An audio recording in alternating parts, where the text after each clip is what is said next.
And I know these conversations are happening not just on this podcast, they're happening all over the world right now. But there is a blowback as soon as people start to talk about a more mindful masculinity, moving away from many of these old, archaic, dinosaur-like ways of thinking that are keeping men trapped. And men are actually hurting. You want to talk about a pandemic. This is a silent pandemic that is literally killing men all around the world, leading to shorter lifespans, the suicide rates, mental health issues, leading to deep relationship issues, aloneness. And we're going to talk about some of that impact. Yeah. But as soon as you start to talk about it, the institution you talked about earlier, before we started these conversations, I think I'm good. Yeah. I think I'm good. And then I know for me, same. But the more I read about it, all of a sudden I start to get more educated. I start to realize, wait a second, I still have some stuff I need to shed here. There's some things I need to let go of.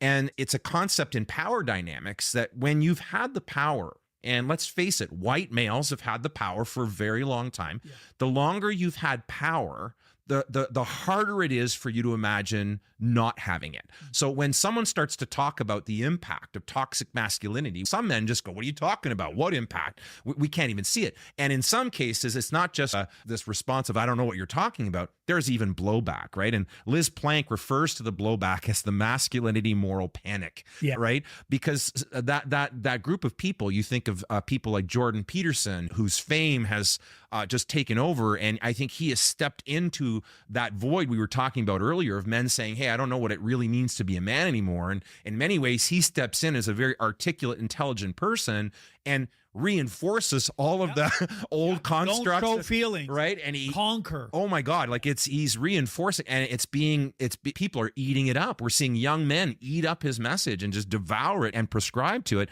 And he's basically saying, and others like him are saying, that masculinity is under attack. Yeah. And I would say on this show, it's not masculinity that's under attack; it's toxic masculinity that is currently being challenged more and more, and it doesn't like the scrutiny. And I do think that there is, like any of these conversations, here's what happens. Sometimes the pendulum swings too far the other way.